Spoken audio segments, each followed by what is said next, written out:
Okay, here we go again. So last time we had just prepped the floor to be poured. That is now down and dirty already.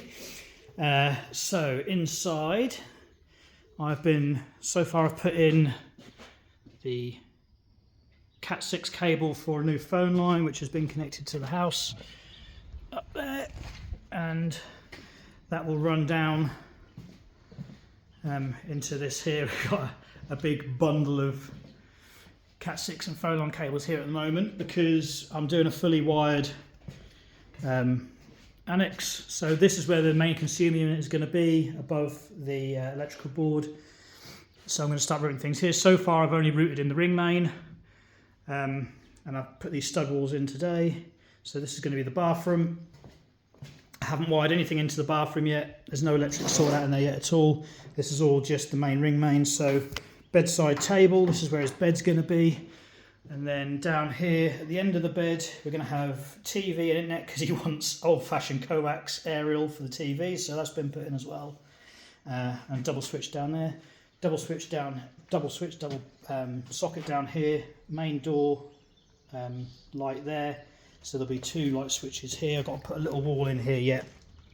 And there'll be two light switches on there, one for outside, one for the hallway. And then there'll be sliding doors that go along here, which will separate off a bedroom. But they can be really open plan if he wants it to be. He can slide the doors right out of the way.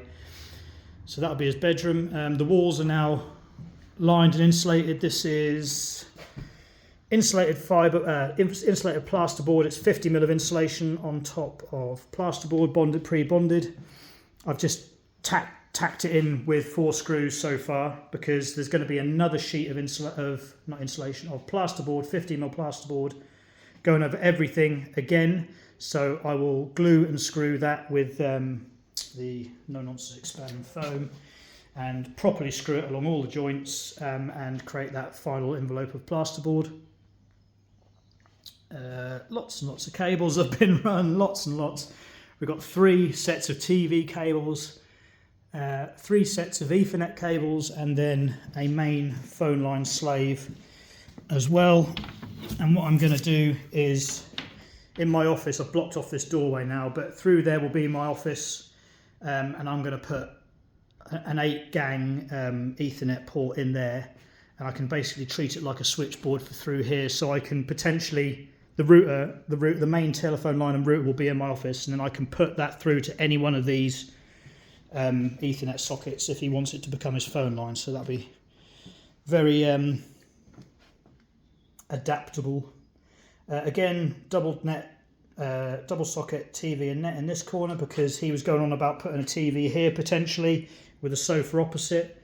I think I've persuaded him now to have a nice armchair here and do a media wall instead back there.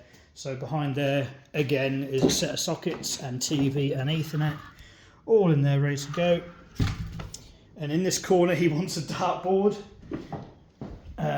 So this wall's going to be built-in storage, media wall and all that built in. And then here there'll be like a desk that comes round, and then this it'll back onto the kitchen island. So this is like a U shape on the floor. You can't really see it, but on the floor we've marked out sort of roughly where the kitchen will be. So right now I'm stood in the kitchen, and above us we've got the skylight, and his sink will be in front of him here, and he'll have sort of hobs and cookers and stuff here that backs onto this partition wall with a bathroom, which means we've only got one point of entry for all of the plumbing. Makes it a lot easier, so I can come in from the house, bring the plumbing through here along the roof and then down through this stud wall, and it can supply the kitchen and the bathroom on one wall. I have done the preparation for the shower pan because this is sort of not quite a wet room, but we're going to treat it as a wet room and fully tank it. But it's that's the shower bed pan over there. It's going to be the full width of the room, and then he's going to have a 1.2 metre glass sheet that cuts off 2/3 of the room will be completely glass, and then the shower can be up this end.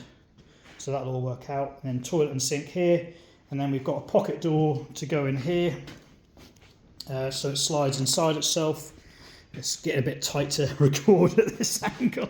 So yeah, that bit, those lines on the floor there signify where there'll be a pocket door, which I've already got the frame for. That arrived, like I ordered it yesterday and it arrived this morning, first thing. So that'll be tomorrow's job. I run out of time today, but there we go. That's stud work, internal stud work, and all of the final envelope of insulation is all complete.